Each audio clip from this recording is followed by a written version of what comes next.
Aujourd'hui, je vous emmène avec moi au cœur des ténèbres, là où trois êtres règnent sans partage. Le premier souffle sur les âmes comme un marchand de pacte, toujours prêt à échanger une destinée contre une damnation dorée. Le second traverse l'univers en semant le chaos avec un sourire insolent, animé par une force brute qui défie toute logique. Quant au troisième, il n'a pas besoin de mots. Sa présence seule fait trembler la réalité, un murmure ancien, capable de remodeler l'existence selon sa volonté. Préparez-vous, on va plonger ensemble dans les abîmes, là où se cachent les figures les plus redoutées des mondes cosmiques et infernaux. Installez-vous, respirez et suivez-moi dans ces trois histoires qui vont explorer les ombres les plus puissantes que l'on puisse imaginer. Mais juste avant les amis, n'oubliez pas de liker, de booster, cela m'aide énormément, et bien sûr, de vous abonner si ce n'est pas encore fait. Sur ce, c'est parti. Il est plus qu'un démon, plus qu'une simple incarnation du mal. Il est la tentation qui murmure à l'oreille des rois, le pacte scellé dans l'ombre, l'écho d'un rire qui résonne au-delà des flammes de l'enfer.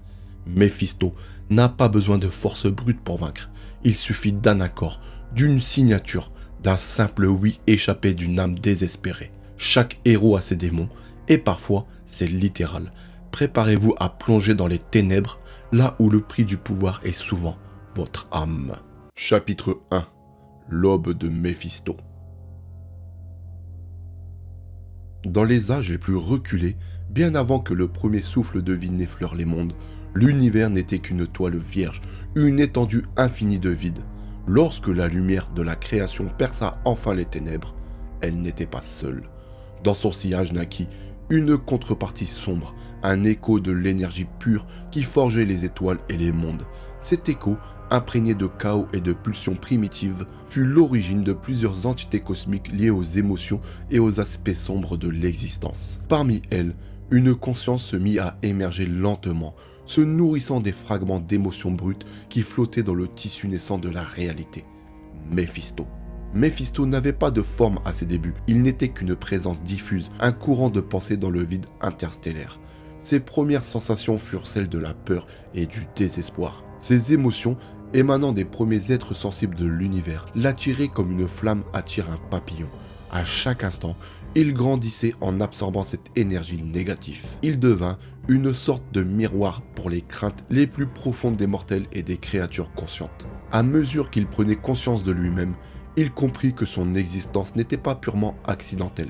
Elle était un équilibre, une réponse aux forces lumineuses qui façonnaient l'univers. Les mortels, faibles et apeurés, invoquaient déjà inconsciemment ce qui lui donnait naissance. Leur angoisse face à l'inconnu, leur terreur de la mort et leur incapacité de comprendre l'immensité du cosmos étaient autant de brèches par lesquelles ils s'infiltraient dans leurs esprits.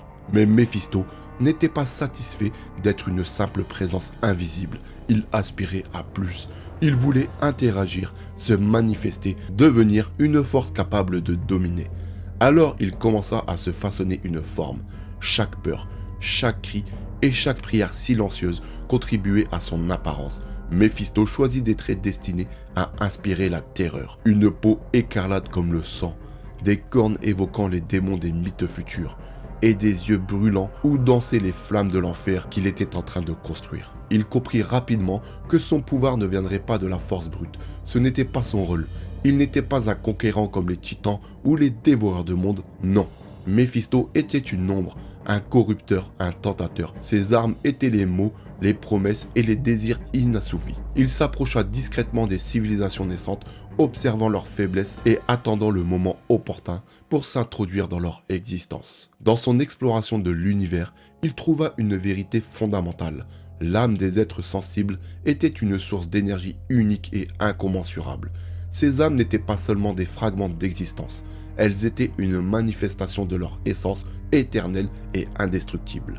Plus qu'un pouvoir, les âmes étaient une monnaie, et Méphisto, avide et rusé, se promit de devenir le plus grand collectionneur. Pour s'assurer un contrôle total, il conçut un royaume à son image. Ce royaume n'était pas encore l'enfer des légendes, mais une dimension parallèle, un labyrinthe infernal où il pouvait attirer les âmes perdues. Ce lieu n'était pas seulement une prison, mais une extension de lui-même où les damnés vivaient leurs pires cauchemars encore et encore. Méphisto façonnait ses illusions avec soin cruel, savourant chaque cri, chaque supplication. Il prenait un plaisir particulier à tourmenter ses victimes en leur offrant des brides d'espoir avant de les écraser à nouveau. Au fil des millénaires, son influence s'étendit à travers le cosmos. Chaque civilisation qui émergeait créait des mythes, des contes et des histoires où Méphisto trouvait sa place. Il devint le démon des marchés faustiens, le tentateur qui promet tout en échange de l'âme. À chaque culture, il offrait un masque différent, tantôt un dieu de la ruse, tantôt un diable ou encore un esprit malin, mais toujours son essence restait la même. Pourtant, il n'était pas invincible, il le savait. L'univers était rempli de forces bien plus anciennes et puissantes que lui, les Célestes. Ces architectes silencieux de la vie ignoraient son existence, le jugeant insignifiant face à leur grandeur. Mais il voyait cela comme une bénédiction. Tant qu'il restait dans l'ombre, il pouvait manœuvrer librement, tisser ses intrigues sans craindre d'être écrasé. Ainsi, il continua d'évoluer, apprenant à perfectionner son art. Il n'était plus une simple manifestation des émotions négatives. Il était un stratège, un manipulateur, un maître du mensonge. Les âmes qu'il collectait renforçaient son pouvoir et agrandissaient son royaume. Il se nourrissait des rêves brisés, des ambitions corrompues et surtout des pactes qu'il concluait avec les mortels. Ce fut le début de son règne. L'univers s'était éveillé à la lumière, mais dans l'ombre, Méphisto bâtissait patiemment son empire. Chaque sourire carnassier, chaque regard flamboyant n'était qu'une promesse silencieuse. Le Seigneur des Ténèbres n'était qu'au début de son ascension. Chapitre 2. Le tisseur de pactes. Alors que l'univers poursuivait son expansion, des planètes se formaient, des civilisations naissaient et périssaient, mais toujours les mêmes émotions primordiales se répétaient. Peur, désir, ambition et désespoir. Ces émotions étaient le terreau fertile dans lequel Méphisto prospérait. Cependant, il réalisa que l'émergence des êtres humains sur une petite planète nommée Terre lui offrait une opportunité unique. Contrairement à d'autres espèces plus stoïques et moins imaginatives, l'humanité était un torrent de contradictions et d'émotions déchaînées. Ces êtres fragiles, rongés par leur faiblesse, étaient les proies parfaites pour un être comme lui. Les premiers hommes vivaient dans une terreur constante. Ils redoutaient les ténèbres, la mort, les maladies et les catastrophes naturelles. Méphisto se manifesta à eux, non pas comme un monstre effrayant, mais comme un guide. Ils n'avaient pas besoin de forcer les portes de leur esprit, ils le lui ouvraient eux-mêmes, désespérés de trouver des réponses à leurs souffrances. Sous différentes apparences, il parcourait les premiers villages humains, observant et manipulant. Il apparaissait parfois sous la forme d'un étranger charismatique, vêtu d'une cape noire, ou d'un vieil homme aux yeux pétillants d'un feu étrange. Chaque fois, il leur offrait ce qu'ils désiraient le plus. Un fermier désespéré par la famine, Méphisto lui promettait des récoltes abondantes. Un guerrier avide de gloire, il lui offrait la victoire. Une mère pleurant la mort de son enfant, Méphisto lui proposait de ramener son enfant à la vie. Toujours, il ajoutait une condition en échange de leurs âmes. Au début, les hommes acceptaient ces offres avec enthousiasme. Après tout, qu'était une âme pour eux? Quelque chose d'intangible, qu'ils ne comprenaient pas vraiment. Ce n'était rien comparé à ce qu'ils obtenaient. Mais ils ne comprirent la vérité qu'après leur mort, lorsqu'ils réalisèrent que leur âme était arrachée de leur corps pour être entraînée dans l'abîme infernal de Méphisto. Là, ils devenaient ses jouets éternels, des pièces de son grand puzzle.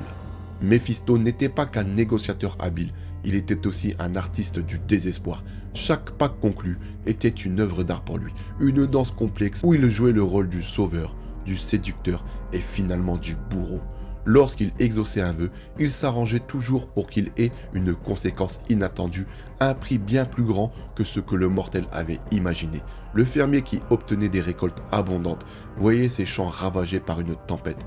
Le guerrier victorieux devenait un tyran, haï et trahi par son propre peuple. Et la mère qui trouvait son enfant ressuscité découvrait qu'il n'était qu'une coquille vide, une marionnette animée par les forces sombres de Méphisto.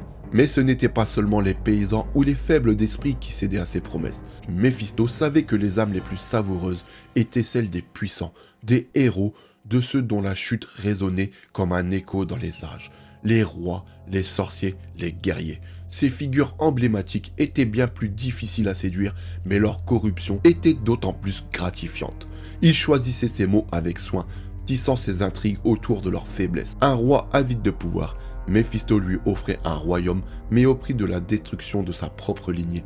Un sorcier cherchant à déchiffrer les mystères de l'univers, Méphisto lui donnait les réponses qu'il cherchait au prix de son humanité. Un jour, il tenta quelque chose de plus audacieux. Il conclut un pacte avec un mortel d'une puissance extraordinaire, un chaman ancien qui avait éveillé des forces cosmiques. L'homme en quête de protection pour son peuple demanda à Méphisto de lui donner une arme capable de détruire ses ennemis. Il répondit en liant un esprit vengeur appelé Zarathos à l'âme de l'homme.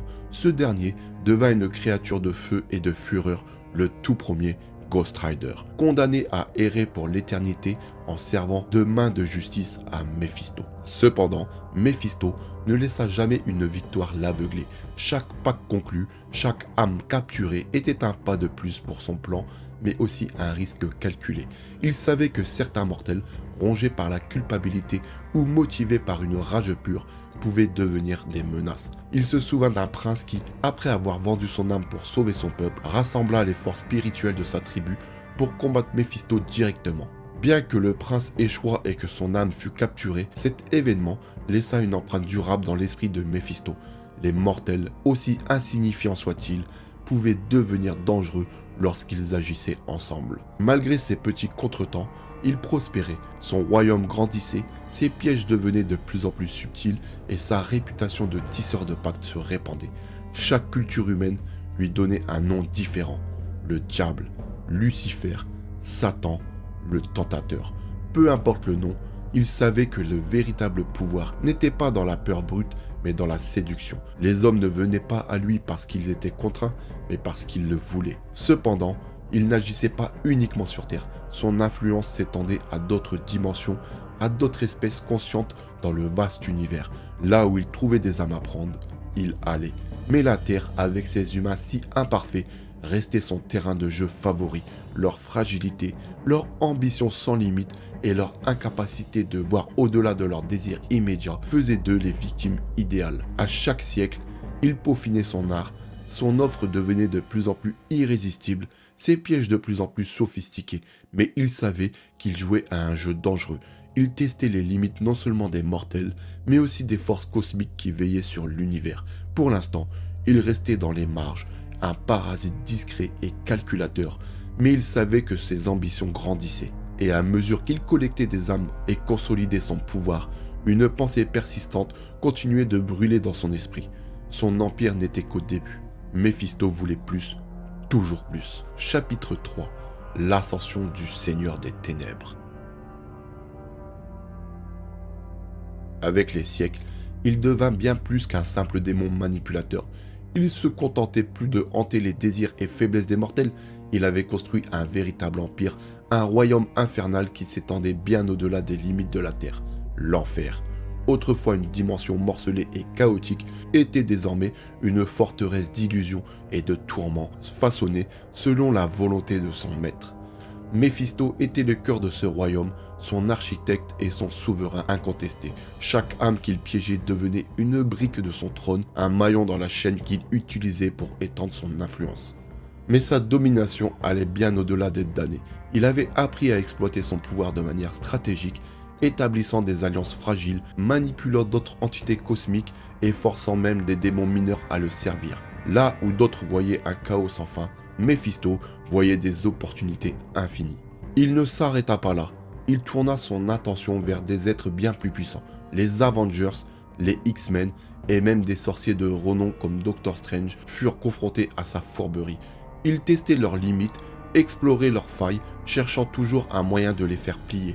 Il conclut un pacte particulièrement audacieux avec Spider-Man, effaçant le mariage de Peter Parker et Mary Jane Watson en échange de la survie de Tante May. Ce marché avait été une victoire pour Méphisto, non seulement parce qu'il montrait qu'un héros pouvait céder, mais aussi parce qu'il laissait une empreinte durable dans leur âme, un souvenir amer qu'il pouvait exploiter plus tard. Au fil du temps, il devint une figure incontournable des intrigues cosmiques. Il se heurta à des forces bien au-delà des mortels. Il essaya de manipuler des entités telles que Dormammu ou des démons rivaux cherchant à détruire son règne. Mais Méphisto avait toujours une longueur d'avance. Il savait que sa survie dépendait de sa capacité à intriguer dans l'ombre, à éviter les confrontations directes tout en manœuvrant pour maintenir son influence. Son ambition le poussa également à défier des forces cosmiques d'une ampleur inimaginable. Lorsque le Beyonder, une entité omnipotente issue d'un autre plan d'existence, apparut, Méphisto chercha à exploiter son pouvoir. Il essaya de piéger le Beyonder, promettant de lui enseigner les subtilités des désirs humains. Mais ce fut un pari risqué, et bien qu'il ne parvint pas à dominer le Beyonder, cet affrontement démontra une fois de plus son audace sans limite. À chaque victoire, son royaume grandissait, les damnés étaient enfermés dans des cauchemars sans fin, des illusions soigneusement conçues pour prolonger leur souffrance et renforcer Méphisto.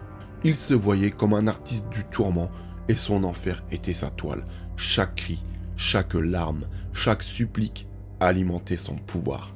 Mais comme je vous ai dit plus tôt, il n'était pas invincible, et il le savait. Bien qu'il se targuait d'une intelligence supérieure et d'une capacité infinie à manipuler, des forces opposaient constamment des résistances à ses plans. Les Vishanti, entités mystiques qui veillaient sur l'équilibre cosmique, surveillaient de près ses activités. Des sorciers comme Agamotto ou le Docteur Strange représentaient une épine dans son pied. Pire encore, certaines de ses propres créations, comme les Ghost Riders, finissaient parfois par se retourner contre lui. Zarathos en particulier nourrissait une haine silencieuse, attendant son moment pour se libérer de ses chaînes. Pourtant, Méphisto continuait d'avancer imperturbable. Son règne atteignit son apogée lorsque, au cœur d'une série d'événements multiversels, il tenta de manipuler les forces qui régissaient l'équilibre cosmique. Il ambitionnait de dépasser son rôle traditionnel de corrupteur, cherchant à remodeler la réalité à son image. Mais à mesure que ses plans devenaient plus audacieux, il attirait davantage l'attention de ses ennemis qui commençaient à apercevoir la véritable ampleur de sa menace. Il était un souverain triomphant et se tenait au sommet de son pouvoir, mais dans sa gloire, il ne voyait pas encore les fissures qui se formaient dans son royaume. L'arrogance, ce poison subtil qui avait consumé tant de rois avant lui, s'immisçait dans son esprit. Il n'était plus un simple tentateur invisible, une ombre insaisissable. Il devenait un joueur dans les intrigues cosmiques et en s'exposant ainsi, il prenait des risques qu'il ne mesurait pas entièrement. L'univers entier sentait son influence grandir, mais là où il voyait une ascension inarrêtable, certains, dans les ombres, voyaient une opportunité. Méphisto était puissant, oui, mais il devenait également vulnérable. Ses ambitions sans limite et son goût pour le contrôle total préparaient le terrain pour sa chute. Chapitre 4. La chute du tentateur.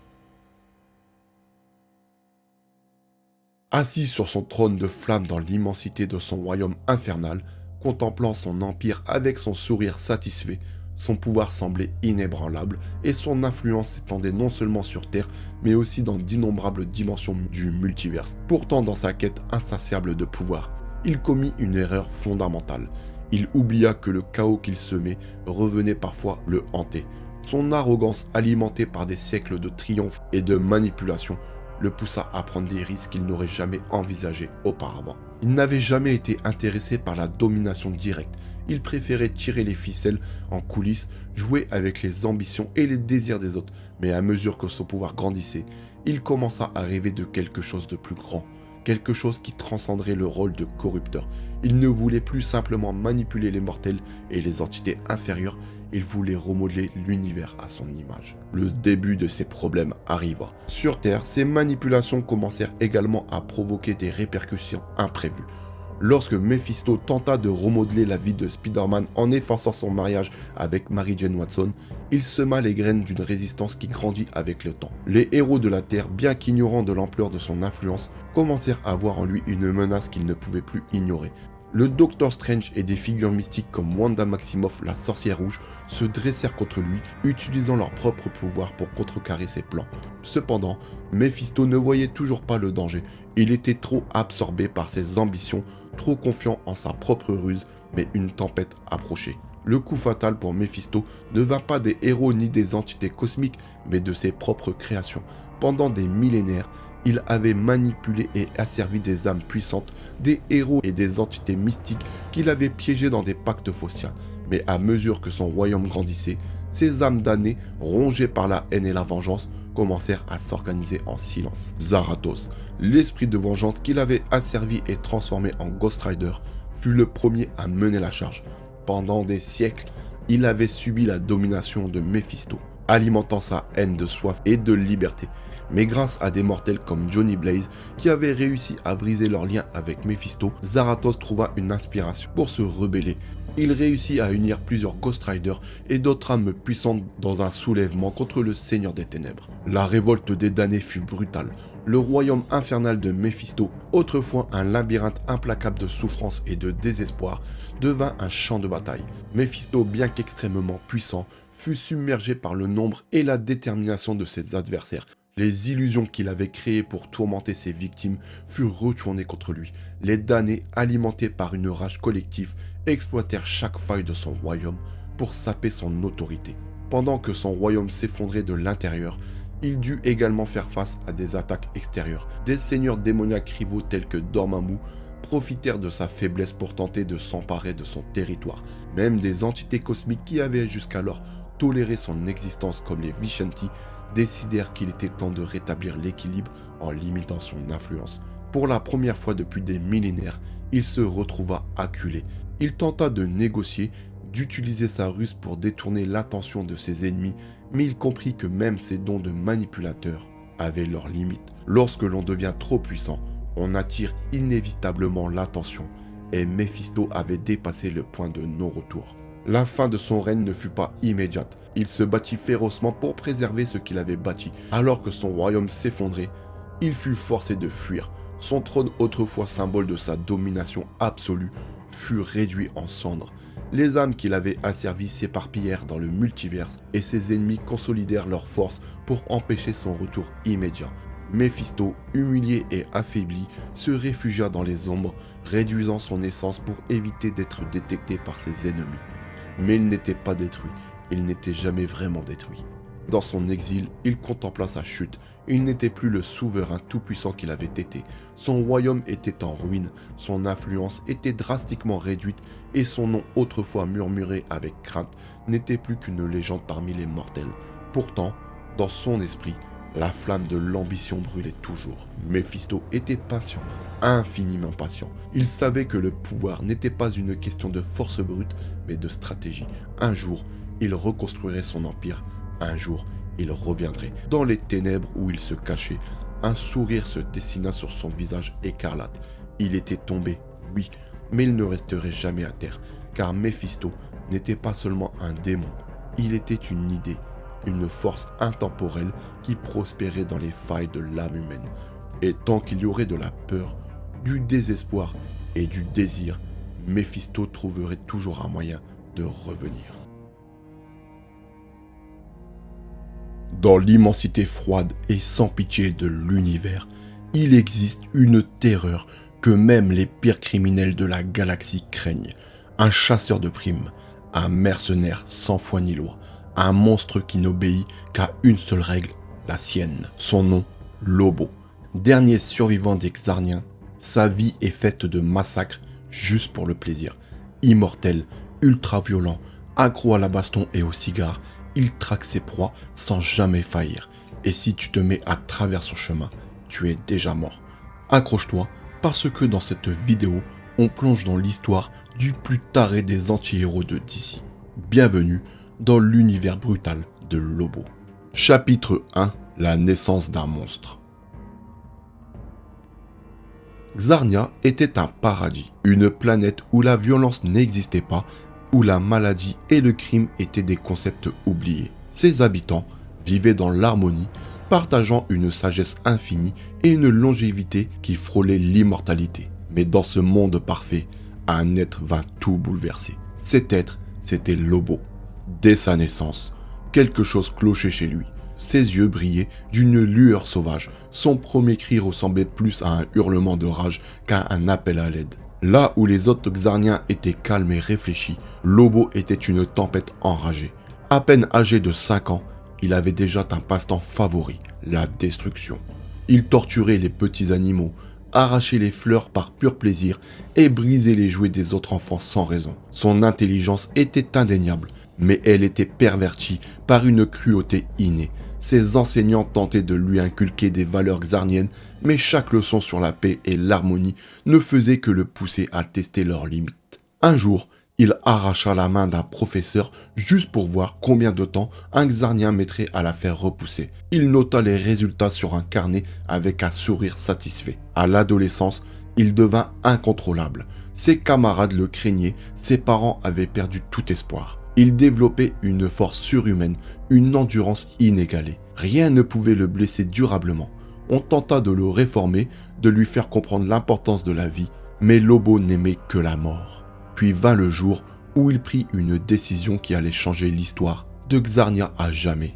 Dans un laboratoire clandestin, il créa une arme biologique d'une complexité effroyable. Un virus conçu pour une seule tâche, exterminer toute forme de vie xarnienne.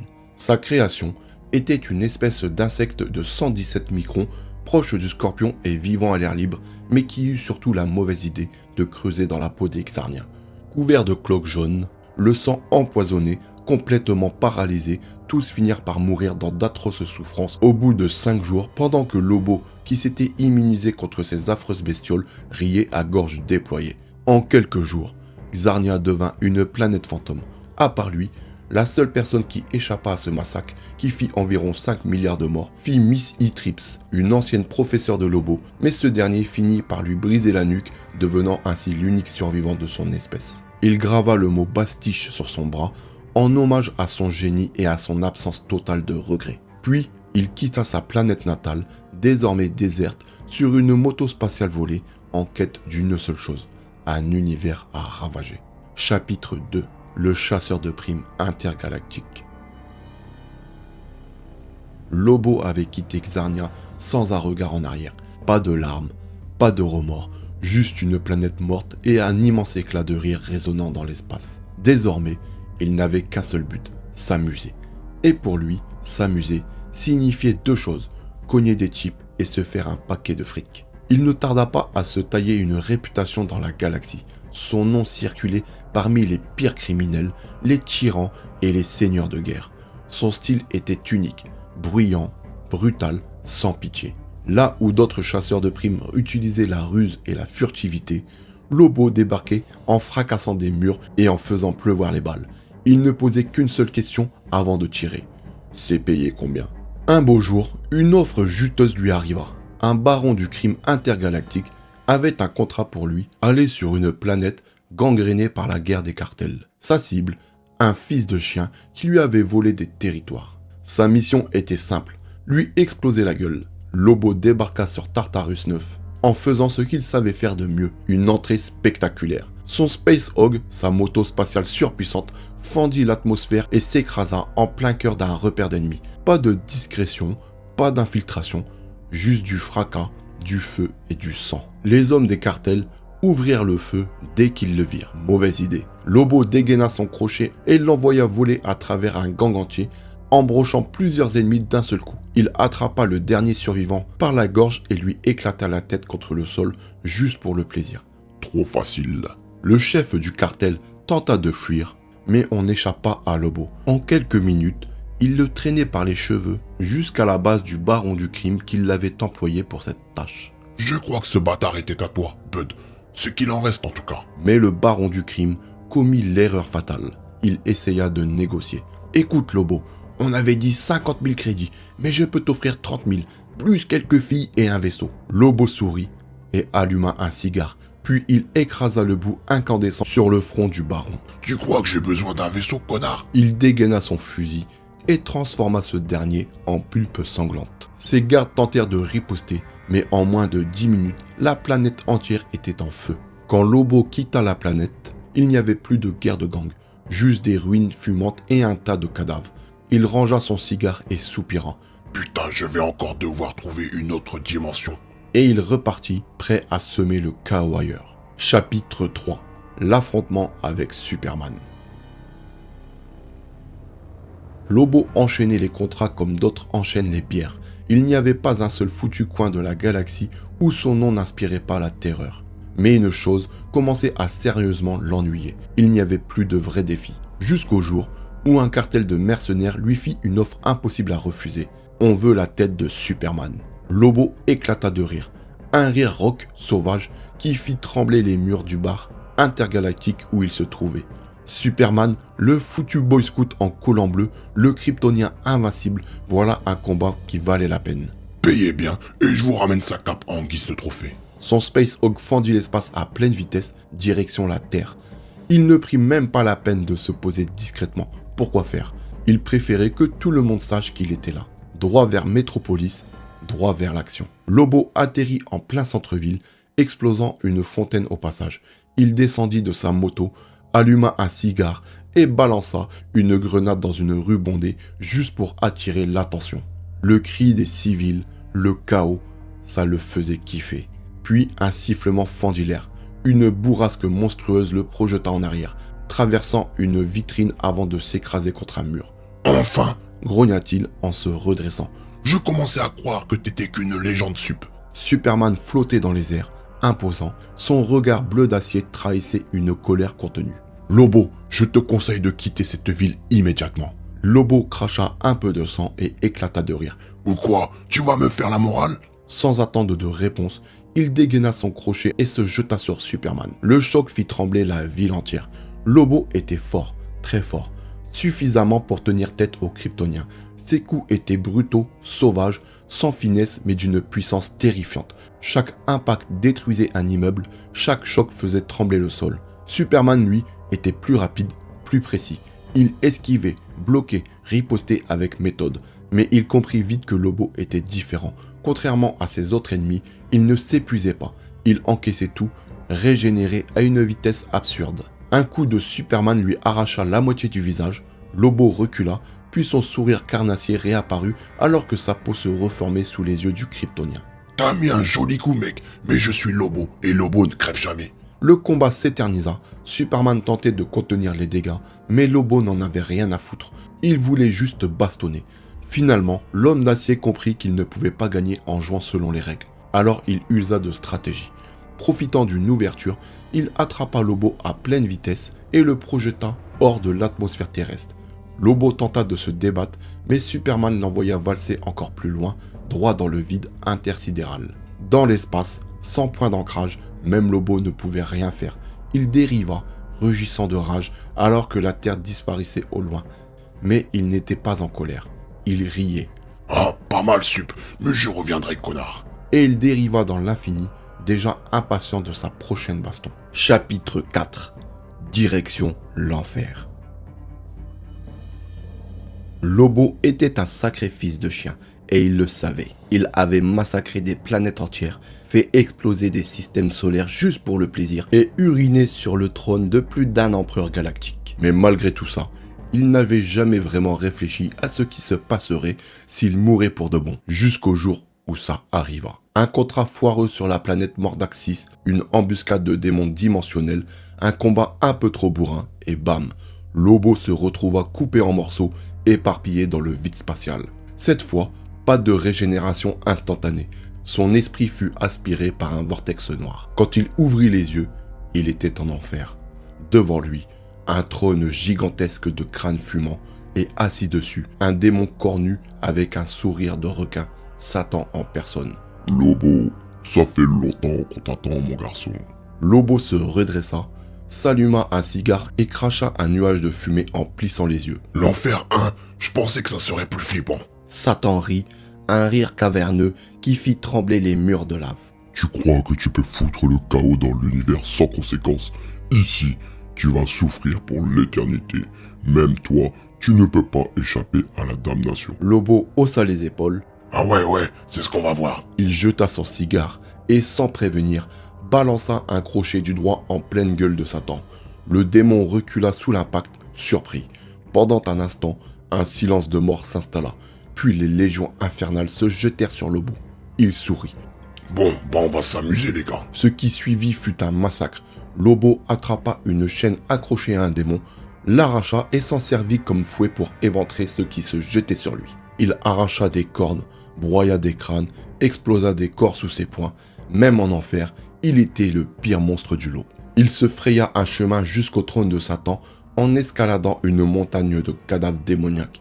Il attrapa le Seigneur des Ténèbres par la gorge et le souleva. Alors Sat, c'est qui le boss ici maintenant? Satan, pour la première fois de son existence, hésita. Il tenta de reprendre le contrôle, de convoquer une nouvelle armée, mais Lobo continuait de tout détruire. Chaque démon qui tombait entre ses mains devenait un tapis de tripes fumantes. Finalement excédé, Satan leva les bras. D'accord, tu gagnes. Lobo lâcha un rire rauque. Bah alors c'est tout, je croyais que l'enfer c'était du sérieux. Tu veux vraiment rester ici? Grogna Satan furieux. Lobo réfléchit une seconde. Torturer des démons à l'infini, ça pouvait être drôle. Mais il y avait un problème. Y a-t-il du bon whisky ici? Non. Des bars de striptease? Non plus. Lobo cracha sur le sol brûlant. Alors va chier, je me casse. Satan, épuisé et lassé, leva les mains et ouvrit un portail dimensionnel. Pars, mais que je ne te revoie plus jamais ici. Même l'enfer a ses limites.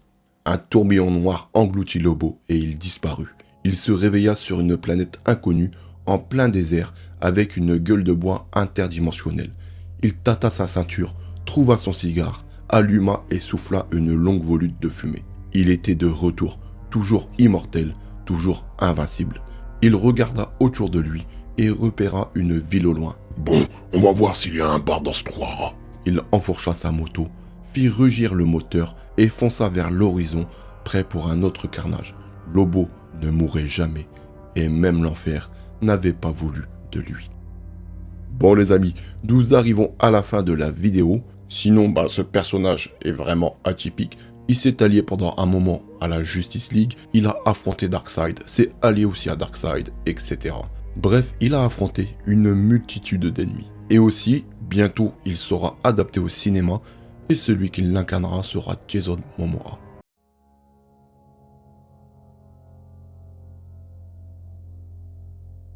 Avant même que l'humanité ne trace son premier symbole, avant que les dieux de l'Olympe ne règnent sur le ciel, il existait une entité plus ancienne que le temps lui-même, une force primordiale née du chaos, tapie dans l'ombre des dimensions interdites. Son nom, Chthon.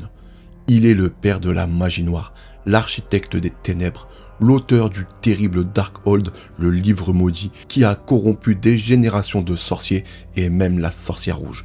À travers les âges, son influence s'est répandue, distillant cauchemars et malédictions sur ceux qui osent lire ses écrits. Mais aujourd'hui, alors que les barrières entre les mondes s'affaiblissent, Chthon pourrait bien revenir. Es-tu prêt à affronter l'ombre ? Ceci étant dit, je tiens à préciser que durant ma vidéo, vous verrez Chthon prendre plusieurs apparences. Mais la plus récurrente sera celle où il ressemble énormément au dieu Cthulhu, car tout simplement, Chthon est le Cthulhu de l'univers Marvel. Sur ces quelques mots, c'est parti. Chapitre 1. L'éveil du chaos. Avant que le temps ne prenne forme, avant même que la Terre ne connaisse la lumière des étoiles, il n'y avait que le vide, un néant sans nom, bercé par des forces primordiales, des énergies brutes et sauvages. De cette soupe cosmique naquirent des entités incompréhensibles pour l'esprit humain, des êtres d'une puissance si démesurée que leur simple présence pouvait plier la réalité. Parmi ces créatures, il y avait les anciens, immortels, indestructibles, des incarnations pures des concepts qui régiraient plus tard l'univers. Certains étaient des entités de création, d'autres de destruction, mais aucun ne possédait l'ambition ni la ruse de Chthon. Chthon n'était pas un dieu, pas au sens où les mortels l'entendraient plus tard. Il était l'essence même du chaos, une force consciente née de la dissonance entre l'ordre et le désordre. Là où ses semblables s'intéressaient à façonner la matière ou à nourrir la vie, Chthon contemplait un dessein plus vaste, celui de maîtriser les lois de l'univers, non pas pour les comprendre, mais pour les subvertir. Le chaos n'était pas simplement une absence d'ordre pour Chthon, c'était une matière première malléable, infiniment plus riche que la structure rigide imposée par les forces de l'équilibre. Il découvrit que cette énergie pouvait être modelée, canalisée par des mots, des gestes, des pensées. Ainsi, il devient le premier sorcier de l'univers, l'architecte de la magie noire. Chaque incarnation qu'il murmurait dans l'obscurité façonnait des réalités alternatives, des cauchemars vivants, des abîmes dévorant la lumière. Il n'avait pas besoin d'armée, pas besoin de temple. Ses armes étaient les mots, les sortilèges, des fragments de son esprit gravés dans le tissu même de l'existence. Mais même pour un être aussi ancien que Chthon, l'orgueil était un poison. Il croyait que rien ni personne ne pouvait entraver son ascension. Pourtant, il y avait un obstacle qu'il n'avait pas anticipé. Gaïa, l'incarnation vivante de la Terre. Gaïa était tout ce que Chthon méprisait. L'ordre, la vie, l'équilibre. Elle ne cherchait pas à dominer, mais à protéger. Lorsque Chthon commença à étendre son influence, corrompant la matière elle-même, Gaïa leva une résistance. Ce ne fut pas une guerre au sens traditionnel, mais une bataille d'idéologie et de puissance mystique. Là où Chthon semait le chaos, Gaïa restaurait l'harmonie. Voyant que Gaïa menaçait ses plans, il décida de sceller sa domination par un acte ultime, la création du Darkhold. Un grimoire écrit avec son propre sang, chaque page étant un fragment de sa conscience, chaque mot un piège pour l'âme. Ce livre n'était pas seulement un artefact, c'était une encre, un moyen pour Chthon de maintenir une part de lui-même sur Terre, même s'il venait à être banni. Mais ce fut sa plus grande erreur. Car c'est justement à travers cette création que Gaïa et ses alliés trouvèrent un moyen de le combattre. Utilisant les forces mêmes qu'il avait libérées, ils parvinrent à affaiblir Chthon, le forçant à quitter le plan terrestre. Il ne fut pas détruit, une telle chose était impossible, mais il fut banni dans une dimension infernale qui porterait plus tard son nom, Chtonia. Un royaume fait de ténèbres liquides, d'échos de réalité brisée, où il demeurerait prisonnier de sa propre essence. Avant de disparaître, il laissa derrière lui une malédiction, un simple murmure gravé dans le tissu de la réalité. Je reviendrai. Lorsque le sang et la magie s'uniront, lorsque les cœurs brisés chercheront des réponses dans les ténèbres, je serai là, car le chaos ne meurt jamais. Et ainsi il attendit, non pas avec la patience d'un mortel, mais avec la certitude inébranlable d'un être pour qui l'éternité n'était qu'un détail. Car Chthon savait que là où il y avait de la vie, il y avait du chaos, et là où il y avait du chaos, il y a lui. Chapitre 2. Le murmure de l'ombre. Le temps s'écoula, des millions d'années s'étirèrent comme des filaments d'ombre dans le vide, mais pour Chthon, l'éternité n'était qu'une pause, une respiration suspendue entre deux battements d'un cœur qui n'avait jamais cessé de battre. Son corps, s'il pouvait encore être appelé ainsi, était enfermé dans la dimension de Chtonia, un royaume des ténèbres liquides où les lois de la physique n'avaient aucun sens. Mais Chthon n'avait pas besoin d'un corps. Il était bien plus que Chéréos, il était un concept, un murmure, une idée corrompue qui traversait les dimensions comme un poison invisible. Même banni, il restait lié à la Terre par une chaîne invisible, le Darkhold, ce grimoire maudit qu'il avait rédigé avec son propre sang et gravé de runes pulsantes de magie noire était sa voix dans le monde des vivants. Là où le Darkhold apparaissait, Chthon n'était jamais loin. Les premiers à succomber furent des sorciers primitifs, des êtres fascinés par le pouvoir sans en comprendre le prix. Ils lurent ses pages, prononcèrent ses mots et sentirent sa présence s'infiltrer dans leur esprit. Leurs âmes se fanèrent, corrompues par des connaissances interdites, mais leurs échecs importaient peu à Chthon. Ils semaient des graines et ils savaient qu'un jour, l'une d'elles fleurirait. Des civilisations entières furent touchées par son influence sans jamais connaître son nom. Des empires naquirent dans le sang. Des cultes dédiés à des dieux oubliés pratiquèrent des rituels pour attirer sa faveur. Les sacrifices, les guerres, les actes de cruauté gratuite, chaque acte de chaos nourrissait sa puissance comme une brise qui devient tempête. Mais ce n'était pas suffisant. Chthon voulait plus. Il voulait un vaisseau, un être capable de canaliser sa véritable essence, de lui permettre de revenir dans le monde matériel non pas comme un simple esprit, mais comme un dieu vivant. C'est alors que son attention se fixa sur un point précis du tissu de la réalité, l'Europe de l'Est, dans une région marquée par les conflits et la souffrance. Là, une lignée humaine fragile en apparence portait en elle une singularité rare, une infinité naturelle pour le chaos. Au cœur de cette lignée naquit un enfant, Wanda Maximoff. Elle était différente. Chthon le sentit dès sa naissance. Il n'avait pas besoin d'observer, car il ressentait sa présence comme un écho de sa propre essence. Son potentiel était brut, indompté, mais il vibrait avec la même fréquence que la magie du chaos qu'il avait lui-même façonné des millénaires auparavant. Wanda n'était pas seulement une sorcière en devenir, elle était une clé. Chthon commença à tisser sa toile autour d'elle, lentement, subtilement. Il n'intervint pas directement, il n'en avait pas besoin. Il savait que les humains étaient des créatures fragiles, façonnées par la douleur et la perte. Chaque traumatisme, chaque déchirure dans l'âme de Wanda était une faille par laquelle il pouvait glisser ses murmures. Lorsque ses parents moururent dans un bombardement, il était là, invisible, chuchotant à travers les échos du chagrin. Lorsque Hydra l'expérimenta avec la pierre de l'esprit, amplifiant ses pouvoirs au-delà de toute compréhension humaine, Chthon sentit son lien avec elle grandir. Et lorsque Wanda perdit Vision, l'homme qu'elle aimait, ce fut le point de rupture. Son esprit brisé par le deuil devint un terrain fertile pour l'influence de Chthon. Il n'avait plus besoin de forcer quoi que ce soit. Ses murmures devinrent des pensées, ses pensées devinrent des réalités. Dans les ténèbres de Chtonia, Chthon souriait, car le chaos n'avait pas besoin de violence. Le chaos avait simplement besoin d'une âme brisée, et il venait d'en trouver une parfaite. Chapitre 3. Le retour du maître du chaos. Le monde des mortels ignorait encore l'ampleur du danger. Pour eux, Wanda Maximoff, la sorcière rouge, n'était qu'une femme dotée de pouvoirs extraordinaires, une héroïne brisée par le chagrin, essayant de donner un sens à un monde qui lui avait tout arraché. Mais dans les ombres, derrière le voile de la réalité, Chthon veillait. Il n'était pas un simple murmure dans l'esprit de Wanda, il était devenu un écho, une voix et enfin une présence. Après la perte de vision, Wanda céda à une douleur trop vaste pour être contenue. Dans un acte de désespoir pur, elle libéra une vague de magie du chaos si puissante qu'elle façonna une ville entière à son image. Westview, une réalité altérée, un rêve figé dans le temps où la douleur était camouflée sous des faux sourires et des illusions parfaites. Mais ce n'était pas seulement la souffrance de Wanda qui avait créé Westview. C'était aussi l'influence subtile de Chthon. Ce n'était pas un hasard si ses pouvoirs avaient soudain atteint des sommets inexplorés. Chthon avait alimenté la brèche de son esprit, l'encourageant à plier la réalité, à déformer le tissu même de l'existence. Chaque sort lancé par Wanda, chaque distorsion de la réalité, affaiblissait la barrière entre la Terre et Chtonia.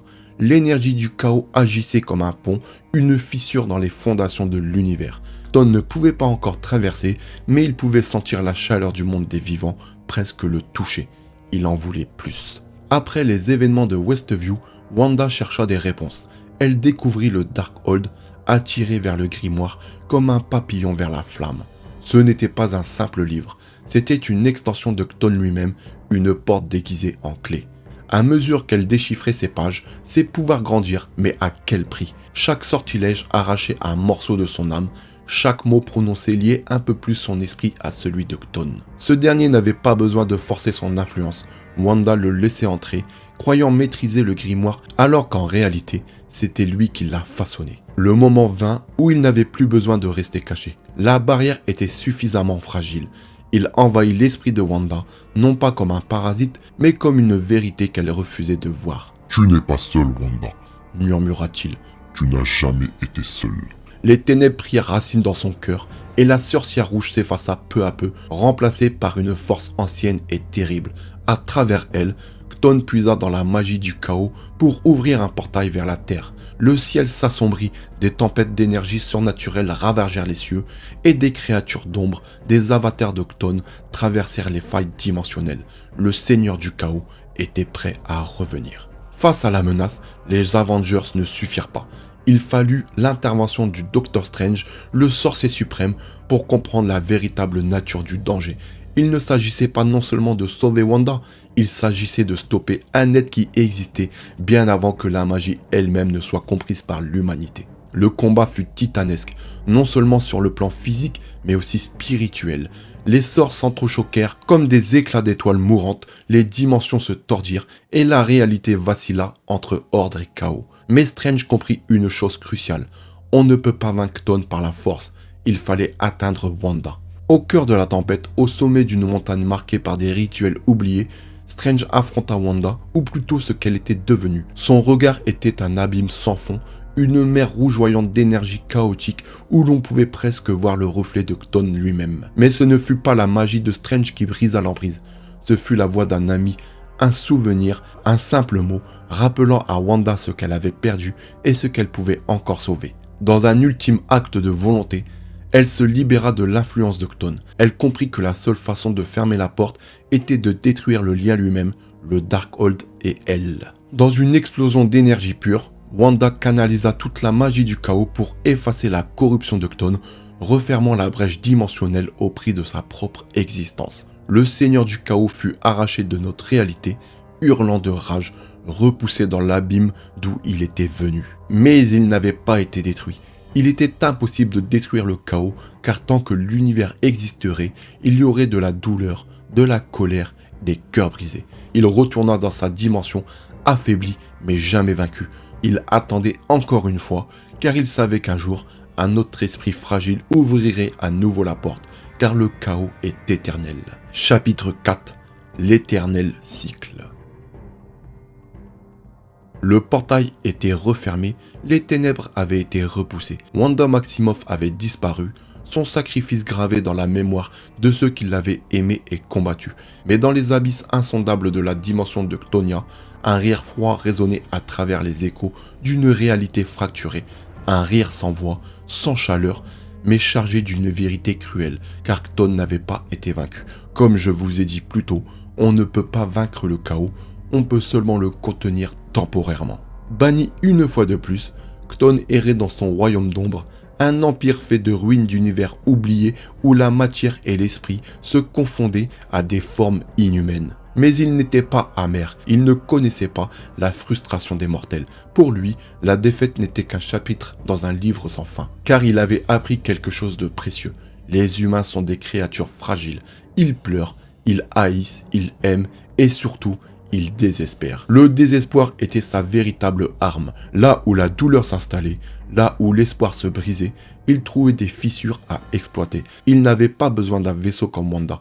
L'univers regorgeait d'esprits brisés, prêts à écouter ses murmures. Le Darkhold, bien qu'apparemment détruit, n'était qu'une des nombreuses manifestations de son influence. Ses connaissances, ses sortilèges, ces fragments de conscience étaient dispersés à travers le multiverse, cachés dans des recoins oubliés, attendant d'être découverts par des mains avides. À travers des dimensions et des éons, il semait encore ses graines. Des sorciers, des cultes, des chercheurs de pouvoir, tous attirés par l'appel de la magie noire. Des fragments du Darkhold réapparaissèrent sous différentes formes. Des parchemins, des artefacts, des tatouages gravés sur la peau des fanatiques dévoués. Un culte se leva des cendres du passé, les enfants du chaos. Un groupe de mystiques persuadés que Chthon n'était pas un démon, mais un dieu incompris, porteur d'une vérité que l'humanité refusait d'accepter. L'ordre est une illusion et seul le chaos est éternel. Ses disciples entreprirent des rituels interdits, cherchant non pas à invoquer Chthon directement, mais à affaiblir encore la barrière entre les dimensions. Ils comprirent que ce dernier n'avait pas besoin d'un hôte unique. Chaque acte de magie noire, chaque rituel sanglant, chaque sacrifice humain était une offrande qui renforçait sa présence. Le chaos n'était pas une force lointaine, il était déjà ici. Doctor Strange, maintenant conscient que la menace de Chthon n'avait jamais réellement disparu, passa des années à traquer les reliques et les cultes liés à l'ancien. Il visita des dimensions fracturées, affrontant des entités déformées par la magie du chaos et découvrit une vérité glaçante. Le multiverse lui-même était malade. Des fissures invisibles parcourirent le tissu de la réalité, des failles à travers lesquelles Chthon étendait ses tentacules d'influence. Ce n'était plus une question de s'il reviendrait, mais de quand. Et cette fois, il ne se contenterait pas d'un seul corps ou d'une seule porte. Il voulait tout. Chaque dimension, chaque univers, chaque esprit. Un retour non pas comme un être incarné, mais comme une force omniprésente, un cataclysme cosmique où l'ordre s'effondrerait sous le poids de l'entropie pure. Mais voici la vérité ultime. Le chaos n'a pas besoin de gagner, il lui suffit d'exister. Chthon n'a pas besoin de dominer le monde pour triompher. Chaque guerre, chaque trahison, chaque acte de cruauté est une preuve de sa victoire. Car tant que l'univers produit de la peur, de la haine, de la douleur, Chthon est là. Pas comme un dieu sur un trône, pas comme un monstre dans l'ombre, mais comme une idée. Un cycle sans fin, un murmure dans l'obscurité, un battement de cœur dans le vide. Je reviendrai, avait-il dit jadis. Mais la vérité est plus simple encore. Il n'est jamais vraiment parti. Voilà les amis, vous avez traversé avec moi les profondeurs les plus sombres, là où le pouvoir se mesure en chaos, en ruse et en terreur. Si cette plongée vous a plu, n'oubliez pas de laisser votre meilleur like, de vous abonner si ce n'est pas encore fait et de booster. Je vous en remercie d'avance. Et nous on se dit à très bientôt pour une nouvelle vidéo. En attendant, prenez soin de vous et de vos familles. Peace out.